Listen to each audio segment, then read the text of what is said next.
Welcome to the Land Investing Business Secret Podcast, where each short episode we talk about the strategies, experiences, and the tools to help you launch, grow, and scale your land business. Learn how to find freedom within your own business, find out ways to build consistency in your processes, and hear how other everyday land investors are winning so you can get to the next step closer to building your dream life through your land business. And I'm your host of the Land Investing Business Secrets Podcast by Pebble, Jesse Kwong. Hey, how's it going? It's Jesse here of the Land Investing Business Secrets Podcast. I've got a guest here. You probably haven't heard of him. His name is Kevin. And I foresee you're probably going to hear more about him or hear about him in other shows eventually. But he is actually newer to land. He's not new to real estate, but he's got a lot of experience in building processes and I mean, the guy's only a few months in, and you're going to be shocked with some of the properties he's already taken down. So there's a lot to be learned from, I say, even somebody who's new in the space. I love chatting with somebody who's new in the space because it's so fresh. And sometimes when we're running our business for so long, we're just used to doing it the same way over and over. And it's great to sort of get a fresh approach and hear what other people are trying nowadays as well. So I hope you're going to get a ton of value out of this. There are a ton of tools mentioned here. I talk about a couple things as well. So get a pen and paper. You may want to pause the show and head to a site or jot it down. Anyways, you're going to get a ton of this show. Enjoy it. Here's this episode with Kevin Murray. Cheers. All right. I've got a guest here today. Somebody who's newer in land, but not new in real estate. And I love bringing people on here who are getting started in land because they're experimenting. A lot of us, maybe we're running land business and we're used to the way that we're doing things. And Kevin here has gotten some tremendous results already early in, and I wanted to make sure I pulled him in. We had a conversation about it previously, and I want to pull him in on the podcast and share some of the things that he's doing. And this may open up some of your eyes as well as to some of the things Kevin is doing. But anyways, before we get started here, Kevin, how you doing? I'm doing awesome. Thank you for having me, Jesse. I appreciate it. Yeah, cool. Are those your kids drawing in the background there? Yes, that's my background. I got a 5-year-old and a 2-year-old, so we've got a little a range of skills and techniques that we're working through back here. I know what it's like to have a 5-year-old. But anyways, all right, Kevin, let's talk about your journey into real estate investing. What did that look like? What does that look like? Sorry, and then bring us up to date today. So let's start from the very early on. Absolutely. So I was in advertising for like 10 years up through 2021 when I transitioned to real estate full time. In the last couple of years before I left advertising, I started like a lot of people do. Like somebody tells you about bigger pockets and then you read Rich Dad, Poor Dad. And then I was kind of boiling the ocean. I was like, oh, maybe I'll do duplexes or maybe I'll do flip houses or, title liens, things like that. So I was looking at everything. And then my partner came to me, now partner, and his wife and my wife were cousins. So during the pandemic, he reached out to me. People introduced us and said, hey, you guys are both interested in real estate. You should talk. And he said, hey, I'm interested in mobile home parks. I'm interested in North Carolina. I said, great. I need somebody to make a decision for me. Mobile home parks are great. I live in North Carolina. And so we spent a year looking for things off market. We ended up taking down a portfolio that was really ugly. It was like mobile home parks and apartments and single family homes and a commercial building. And it was off market. And we said, we'll take it. So that's why we got the deal. And then we started slowly building a portfolio. And so now today I left my job full-time in advertising to do real estate full-time because I realized either I was going to get fired from my W-2, the real estate portfolio was going to fall apart, or my wife was going to leave me if I tried to do both. So we started 3 years ago, and now we have a portfolio of 550 sites. We also have a tiny home community out of Asheville. It's another 95 sites, similar but different asset class. And about 3 months ago, I decided to get into land.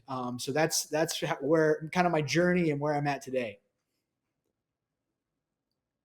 The land, does that mean you're leaving and transitioning out of those other asset classes, or you're going to continue to explore all around here?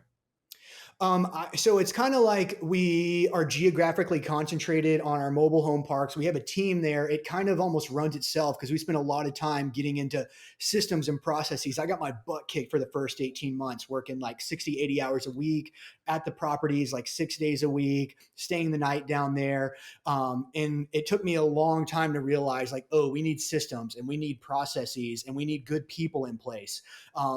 So I took like 18 months to get there. And then the next 18 months, it just got even more fine tuned. And so the acquisitions have slowed down there, and we'll build as more things come up in our market. So that kind of runs itself. And then the tiny home communities, we're looking to potentially develop one from the ground up. But I was getting a bunch of time back because we had systems and processes. So I said, you know what? Why don't I kick my butt again and start up an entirely new business in land? And we can talk about it more, but it is real estate, but land is very different from rental real estate, like mobile home parks and tiny home communities. Two very different things, both real estate, but very different businesses. Before we jump into land, let's talk about systems and processes, or processes. What was your biggest learning lesson there? You coming to realize that you need it. I'm assuming to get control of your time and not end up hating what you're doing. Um, and so, what did that look like? What kind of things did you actually build? Sure. And I think you do a great job with your boot camp about like talking to that about new land people. I took that as well. And so I came into land realizing that. But on our side, it started out with me like, Word docking it. And honestly, me having to take on a bunch of the roles. And I still believe this, like I have to do it myself before I can teach somebody else on it. And so it's certainly evolved over time. But, it started out as like, okay, I'm doing, mobile home sales. What does that process look like from step to finish? What are the tools that we use? And I built it out, and then I trained somebody else out, and I delegated. Delegating is another important part of the systems and processes, right? You Yeah. can't just build out the systems and do it all yourself. You don't get your time back. And so I did that through every process, through coordinating maintenance, through the collections, all of that, and then handed those things off. And then as well, we started working with a consultant who helped us implement almost like an EOS style system. So not only do you have your systems and processes, but you have your check-ins along the way that are keeping you honest. So that has completely changed the business to something that, like I said, almost ran itself. So I can now come do this with land. Yeah. Let's take it a step back so people can sort of digest that. You mentioned that you were documenting things. I mean, these are basically instructional manuals that you were producing together, and then you wanted to go through it and then make sure you're delegating that. And by the way, so Kevin did mention a boot camp. It is something that I run every month called the Dirt Hacker Challenge. It is a 3-day challenge. So if you're interested, head over to dirthackerchallenge.com. And these are the kind of things we talk about. How do we document, and how do we go about, bringing on team members and whatnot? Now, the other thing, so again, dirthackerchallenge.com for you guys who are listening. If you want to pause the show, head over there, drop in your email, and sign up for the next one. I'll send you a couple free things as well. Now, you also mentioned the EOS system, a lot of people don't understand that acronym or what that is. Do you want to break that down so people can take away something from that? Sure. I believe it's like entrepreneur operating system. And there's a bunch of different ways it looks, but it's basically, it's simply making sure the right people are in the right seats. So making sure roles are assigned, roles are created, roles are assigned to the right person, they're a good fit. And then understanding like what are all the processes underneath that person that they need to do, and then documenting them out. It's as much that it is about having a regular cadence daily, weekly, and quarterly where you're checking in to see where you're at on your goals, any issues, any sort of milestones that you want to hit. So we have we've documented out all of our different departments and the different roles within it. And then within that, what are the different processes? And we use everything. There's great tools like Loom where you can kind of video capture what you're doing. There's something called Scribed, I believe, where it knows what things you're clicking on your computer. So you can build all these things out for people and walk them through it. And then as well, like daily, we meet for 5 minutes every day. Any major issues, anything going on, great. I know what's going on, every single day. We meet weekly where we're checking on our quarterly goals. And then we meet quarterly to see how are we tracking on those quarterly goals? What are our goals for the next quarter and things like that. But, it's almost like, it's a cadence for your business that makes you feel like you're in control and know what's going on versus just like letting it happen to you. Yeah. Awesome. That is awesome. Thanks for breaking that down. I'm assuming, Kevin, if you didn't have those systems and processes in place, you get taking about 18 months to get that all into place and shape, you would not be in land right now. Would you say so? Absolutely. I mean, my wife kind of teased me about it before I jumped over to land, but I was had down to probably 15 to 20 hours a week of work before I started getting the land business up because we got it so fine-tuned and so defined and had a really great team, which is also very important. But if I hadn't have done all that, I would have been doing everything that I was always doing. Like you can't get away from it if it's not defined, or if you do, it won't run well, to the standards that, entrepreneurs have. Awesome. All right. So thanks for sharing a little bit about your history and how you had to get systems and processes in place. Now let's fast forward today. You're into land. Um, First of all, what caught your attention about land, and what is it like transitioning over?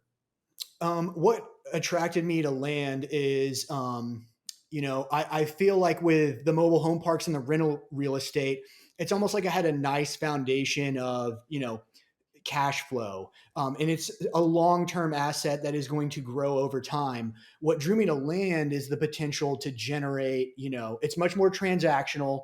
But to grow like large sums of cash, it's very scalable in that sense. And there's so many acquisitions and disposition strategies that, like I told you, I boiled the ocean with the rental real estate. I'm Yeah. also kind of boiling the ocean now on the land side, and it's something that I could scale up and get into relatively quickly versus I didn't have the capital to go buy a mobile home park by myself, Right. but I can get a land business up and running pretty quickly. I mean, it's September 12th now. I press go on this in June, and I've already got things under contract and got a team. So the speed and the ability to generate income was what really drew me to land. And so, I mean, it was a pretty natural transition for you, I guess, coming that you had more time, and then you already had the experience of building up a machine, really, and coming into a different asset class. Did you find it easier? I mean, you said it was easier to. I guess you don't need to raise capital to take on land, right? No, not as much. And my partner in the other business is my partner here. He's really, visionary money guy. I'm sweat equity integrator operator guy. So I get Yeah, things done. And so, I hit the ground running on the land business. What is very different is rental real estate is really an operations business. It's running operations. It's maintenance requests. It's re-signing leases. It's selling mobile homes. It's very much operations. There yeah, is operations in land business, but this is a marketing business, much more so than the rental real estate. So that was a bit of a shift for me and a mind shift, and also the velocity that you have over here. right, Mobile home parks is annual leases. right, Over here, you're talking to leads every single day and yeah, moving on or moving forward with leads every single day. So, yeah. real estate at the core, land at the core of both of them, but two very, very different asset classes.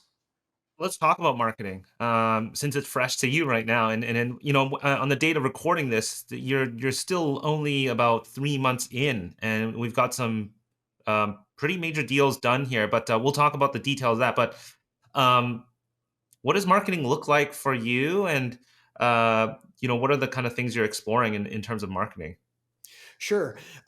So another thing, I'm a educate by podcast type person. So when I started looking into land, of course I got the books that you read, but I listened to a bunch of podcasts, including yours. And I came across, supercharged offers. I heard about a lot, and what I loved about them was the ability to like. I got to hit the ground running. Like I pressed play with them June 1st, and I think I started having leads come in the door like within a month. I had a website built, I had branding, all this stuff. So I love that kind of speed to like get in the market and take massive action. And then so it was really cold calling to start.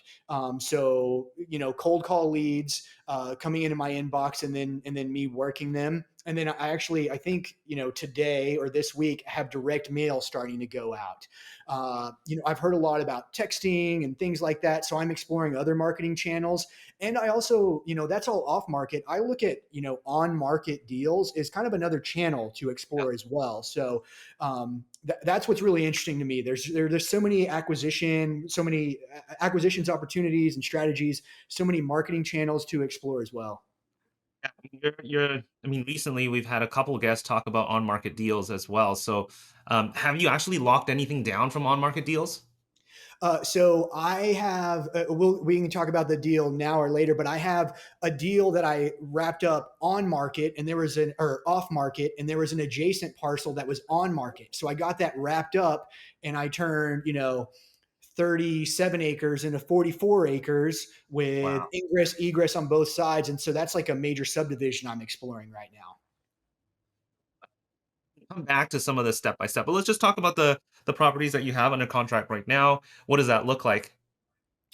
Sure. So I had my first closing on the buy side a couple Fridays ago, and that was a really simple, like down the middle, like a residential subdivision, vacant, like half-acre lot. So it was a cold call lead that came in. The classic story of I bought it a long time ago and thought I was going to build or be an investment, don't have time for it. So we got that under contract, and it was like 18,000 that we got it under contract for. And then I spoke with a broker that I had seen sell some other lots in the area, and she's marketing it right now. She has builders she's working with, and it looks like they want to buy from 36 to 39. So classic down the meatball, like double your money. Yeah, That's that's that's the awesome. first one there.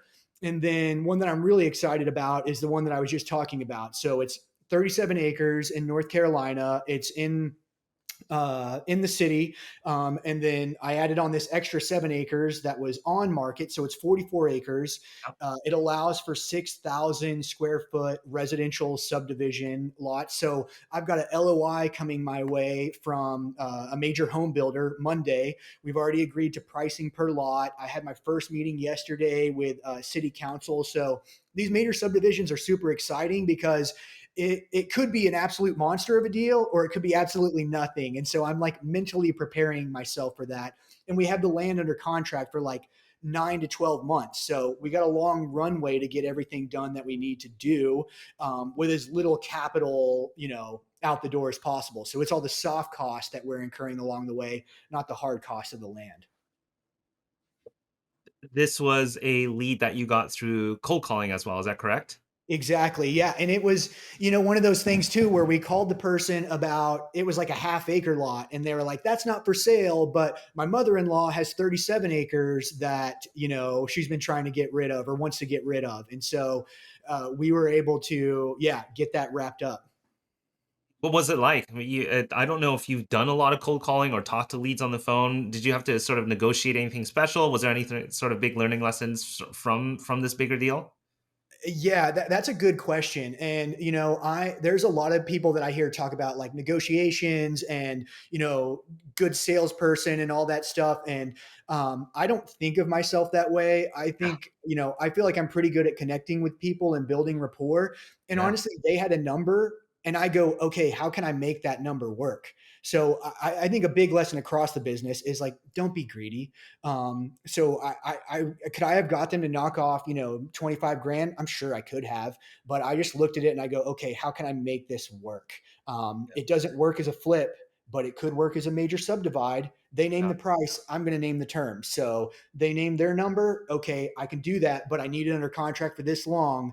And so that's how I looked at that. Jumping straight into subdividing. This is crazy. How do you Yeah. feel about that? Um, you know, Like, I'm a coming yeah. with no experience from land right into subdividing, what have you learned so far? Somebody who's fresh in subdividing, what did you not know, and what have you learned so far? So others who might be thinking about making that leap should keep this in mind. Sure. I mean, I'm probably, I think being naive is maybe helpful a little bit Yeah, because I wasn't scared to give it a shot. I mean, worst case scenario, I waste a bunch of time and like maybe $1,000, like based on like I talked to consultants, and that's one thing is like I reached out to consultants and like paid for their time on Upwork. Like I can't figure it all out by my own. I can get a long way with podcasts and Googling, but at the end of the day, I need to talk to an expert. You're literally just calling up people and talking to experts.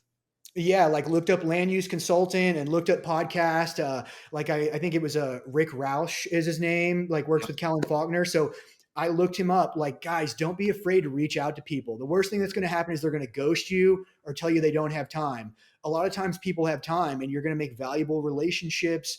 And so I've certainly found that on the way through. I'm taking a minor subdivide course right now with Callan and Rick. So I love learning. Like I hope you can. Alacrity and enthusiasm is my superpower. Alacrity means cheerful readiness. Like, yeah, let's do it. And I hope you can feel that through here. Like, I think you need that. Like, yes, this is a financial thing where I want to, long-term generational wealth for my family is the ultimate end goal. But I love the process. I love the journey. I love learning. I love experimenting with all the, acquisitions and disposition strategies. I might fall on my face on this major subdivide. I had another property, 104 acres under contract, and it was a bust. Like I learned pretty quickly that it wasn't going to work. And I actually, the person had tried to sell it before. They had it under contract, but the other buyers, they drug their feet for 6 months, never told them anything. I took this person to lunch. I sat down with them. I said, Yeah. look, I'm going to very quickly get to heck no or heck yes. Yeah. And it took them a long time to gain their trust, but they signed the contract. Within 2 weeks, I let them know, like, look, this isn't going to work. Here's the soil map. When sewer comes down that way, let's talk again. And she was so appreciative and was like, look, I'm going to come to you when the time comes. But she was so thankful that, I didn't waste my time and I didn't waste her time. And I know that's going to come back to me down the road. Yeah, that's awesome. Now, with these sort of larger tracts of property, how do you end up pricing these things? I mean, the one that you're subdividing, it looked like, hey, she was set on that, but did you sort of verify with comps? I mean, these larger tracts can be a little bit tricky in terms of comping. How did you go about that? Yeah, on that really large one that we walked away from, like I made a mistake, honestly. Like I was so excited about 104 acres, and I took the same approach. Like she named her price, and I Yeah, agreed to it, but there were things on market that was less per acre than what she was doing, or yeah, everybody's had that thing. There's no comps. There's no comps anywhere, or yeah. or you're just not super skilled, and that's still not a strong suit for me is comping. But I do the traditional, like I've got my little calculator and I look on the different, platforms, but it's certainly a growth area for me. And I think a lot of people don't feel super confident in their comps sometimes. Yeah, and just for you guys that are listening, I'll give you a heads up. We have something called the Pebble Pricer tool, and it works with these different platforms, Redfin, Zillow, and all these other platforms. And it's a Chrome extension where you can look at the comps nearby, and it will add it into that Chrome extension and calculate and spit out the numbers for you, your average cost per acre and your median and all of that. So it does become a very, very, very, very time saving tool. Not only that, it'll spit it out as a CSV for you as a spreadsheet. So you can head over to pebblerei.com/pricer. Kevin, I'm going to encourage you to do that as well and check out the free Chrome extension. So hopefully that can save you some time as well, and some of you guys that are listening. Yeah, I'm excited to try it out. Thanks for giving us that. Yeah, it's one of those things. I think I don't do a good job of letting people know, and we kind of have it in our resource tool. And I know there's been a huge positive response on the Google Marketplace for that. So, anyways, you can just submit your information. We'll send you the link, and you can grab that Pebble Pricer tool to help you for comps. Whether it's mostly for land use. I mean, you can use it for other kind of things too, but certainly for land. Cool. All right, so you're subdividing. You're going through some of the courses right now. Um, being so fresh in land, what are some of those? You don't need to worry about systems and processes. We've chatted about that before, and we've chatted about it on the Dirt Hacker Challenge as well. But other than that, what else? Um, was there any sort of other major learning lessons coming into land? Especially from different asset classes. Um, Yes, I think maybe I have kind of touched on this earlier, but I took a little for granted, like, oh, it's real estate. Like I've been, I've done real estate over here, so this and this should be okay. It should be similar. It's not similar at all. Like there's brokers involved, there's deeds involved, but it Yeah. is a totally different business. It is a marketing funnel. It is a nurturing lead funnel business versus the other one. So that was a mental adjustment. Yeah. Um, and then what else? I mean, this isn't necessarily lateral thinking or anything like that or lessons from that. But I'd say the biggest thing is like having your partner support you. So I basically told my wife like, hey, I'm taking like a bunch of money and I'm going to go start up this thing that I've never done before and see if it works, and she trusted me. And so, I think that's a super important part of it. Your spouse and whatnot, being supportive of that. Hey, just out of curiosity, you come from the world of advertising, and my friend Sumner, he calls this sort of a deal making game. I mean, this is you're constantly getting deals done, and it is a marketing funnel game. I mean, with your background in advertising, was there anything that sort of transferred over that you can give us a little insight on? Yeah, absolutely. So, I mean, advertising at the end of the day is moving people through a funnel, right? It's making them aware of something and then causing them to consider it. And at the end, you want them to buy, or in our case, sell. On the disposition side, you want them to buy. But it's really thinking about like how can I move people through this funnel, and if I can change and also thinking about like the type of leads at the top of the funnel. Do I want to really filter down and have highly qualified leads, or do I and then fewer leads, qualified leads, so I'm making sure they're moving through? Or do I want, a shotgun blast of a bunch of leads? So that's something that my mind is constantly thinking through. Like you had the podcast, I think with Michael Robertson, was it, with the 13 niche list? Yeah, Dude, that got me thinking about, gosh, maybe I'm going to do a sniper business instead of shotgun. But then there's certainly value. I got that 44 acres under contract because of a half acre lot that I was looking at. So, uh, to whether it's a good thing or a bad thing, it transferred. It's got me thinking about those things.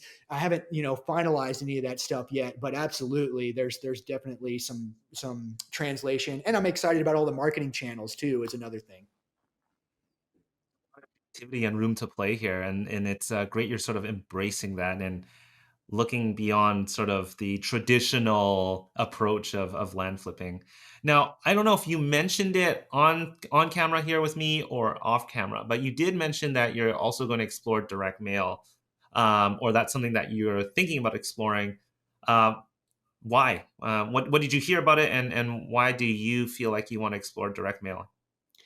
I'm interested in the type of leads that come back, right? Because, the type of person that comes in on a cold call lead, I mean, you're literally calling them, disrupting their day, and asking if they're open to sell. And so I'm curious what that person is like versus a direct mail lead who gets something in the mail, opens it, and then they take the action to call you.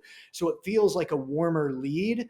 So that's what I'm really interested to see, is kind of the different types of personas, so to speak, that come in through those different channels. Sure. And have you thought about what kind of direct mail you want to send, and whether, it's an offer or just a letter of intent, or what you call a neutral letter? I mean, any thoughts in that area? I am not sure. I'm exploring all of them, like I said. Yeah. And I'll probably like kind of A B test that as well. And I guess Love A B test is another thing from advertising as well that has Yeah. translated over, is like, let's use two different versions and see which one works best. Yeah, I talk heavily about that. I know you're inside of Pebble as well, so you're going to be able to easily A/B test between different campaigns and run them simultaneously. So I encourage you guys. I mean, here's the one thing I hear about Milan, because I've spoken to so many people. It's like there doesn't seem like, I always say everything works and everything doesn't work. So what's going to work for you is what you're testing for and benchmarking for. So for those of you guys that are sending out, take the time to just cut that campaign in half and run a split test. And that's as easy as testing one thing. I mean, I used to do this. I still have this here sitting on my, this is my very first postcard I sent out back in 2019. I keep it on my desk because I got 3 deals done with this. And I did test. Tested doodles versus no doodles, and I got responses with the doodles on there. So I scanned those in. I had all sorts of markings on there with a star and a thank you. So, anyways, long story short, I'm totally on the same page with you, Kevin. Make sure you split test on that. All right. I want to talk a little bit quickly here about subdividing. You're taking a course on. You're still learning it. So, what are some takeaways recently? And what are you going to be doing? How are you going to be subdividing your property? Is there anything special about yours? Nothing special. Honestly, I kind of like, think of the end buyer and go, what do they want? So on the major subdivision, and what I mean by that is, like a single family home subdivision that, a major builder would do or a local builder would do. So I go to them and like, what are you guys looking for? And so I kind of start there and work backwards. And so that's how I'm approaching this, 44-acre project that I'm working on, that Okay. I'm in, the early stages, but have some interest from builders, and it seems like a path with the city that we're working with. And then there's also, minor subdivides. So taking large, oftentimes rural tracts of land, let's say 40 acres, and dividing it into 5 8 acre parcels or whatever. And so it's really checking like, okay, what is selling really well in this market, and is there an opportunity given the land that I have, given the zoning that it's in? So it's a little more complex and complicated, but that means there's more reward there and more opportunity and probably less players than in the general just flipping. Yeah. So with the builders, I'm assuming you're going to lean heavily into working with them collaboratively on sort of seeing what works for them, and because at the end of the day, it's for them. Is that right? Yeah, absolutely. Like we met with the land acquisition manager for a national builder on the land the other day. We send them the kind of the layout. They look at it and they go, "Yeah, actually, we need X amount with lots, not this." And if it fits with the planning and zoning, and I want them to be happy, so you make it work. So you kind of are building a team. Like you've got your kind of engineer who is kind of quarterbacking it through the city, and then you've got your end buyer that you want to make sure that that product fits them. Same with if you buy a flip land, you want to make sure that there's a buyer on the other side of it, right? So that's what we're doing in the major subdivide and the minor subdivide as well. So, well, Kevin, it looks like you're off to a great start with land. Before we sort of wrap up here, there was a ton of nuggets that you shared with us here, but I want to get to know you a little bit, and I'm sure our listeners would love to get to know you. So I call this the quick fire round. I don't always do this, but Yeah. when somebody's brand new to the show, I like doing this. Uh, Outside of land, what do you like doing, Kevin?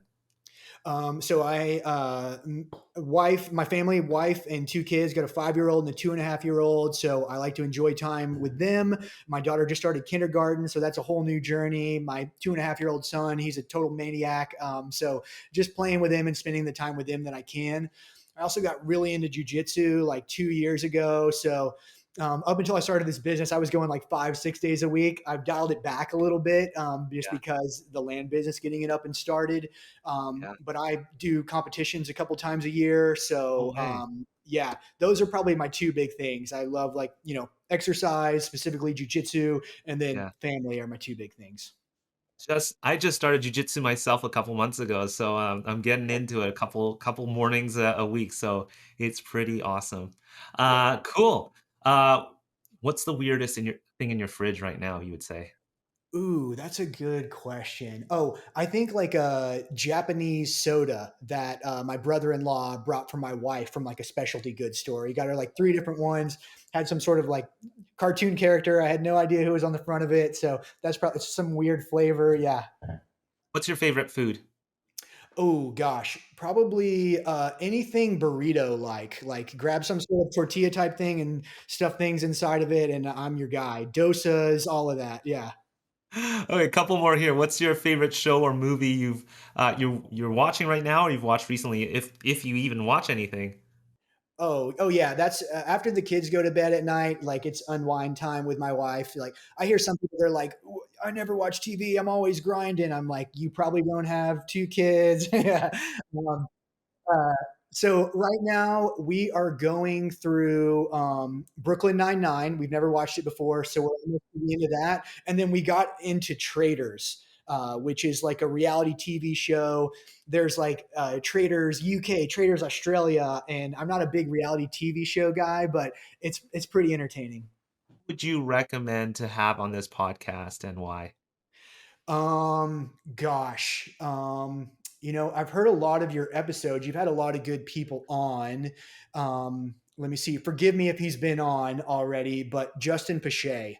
Um, Yes, yeah, yeah. Okay, I've had okay. him on. Yeah, Yeah, he's a great guest. Yeah, yeah, he, yeah. he's a good This is dude. Yeah. this is my low key way of trying to get new guests on the show. Yeah. Yeah. Yeah. I'll think of more. I'll email him to you. There's so many out there. Appreciate it. Awesome. Well, Kevin, hey, it's been awesome to interview you. If you're okay with this, if others can reach out to you, connect with you, learn more about you, maybe I don't know what it may come out of that. Is there a way or a contact that they can sort of reach you at? Absolutely. Yeah. You can email me, kevin@klmland.com. Awesome. Kevin, it's been a pleasure speaking to you. I'm super excited to see how you're going to continue to progress here with land. It looks like you're going to do really well. It sounds like you've got your other sides in your other assets on lockdown, and I hope to have you back on the show and maybe share a little bit more about your completed deals. I know you're in the middle of deals, and I love bringing on guests like you because there's just so much we can learn from you guys that are fresh, but you've got previous experience as well, especially in the processy side of things. So if you guys ever want to get in touch with Kevin, he's here for you. You've also got the dirthackerchallenge.com. Other than that, Kevin, thank you so much for coming on the show, and hope to talk to you soon again. Awesome. And Jesse, thank you for everything you do for the community. Like, we appreciate all the knowledge and the tools you put out there. It's a great help. Awesome. All right, Kevin, talk to you soon. Thanks. Cheers. Before you stop this episode or hit the next episode, I want to personally thank you for listening to this episode of the Land Investing Business Secrets podcast by Pebble. If you found this helpful, we greatly appreciate any awesome reviews and ratings on whichever platform you are listening to this on. And if you have 2 minutes and wanted to step it up even more and help others, feel free to share this in other Facebook groups or pages or any communities, giving others a heads up of the Land Investing Business Secrets podcast or the specific episode that may help them on their land investing journey. Once again, thanks so much for listening, and catch you on our next episode.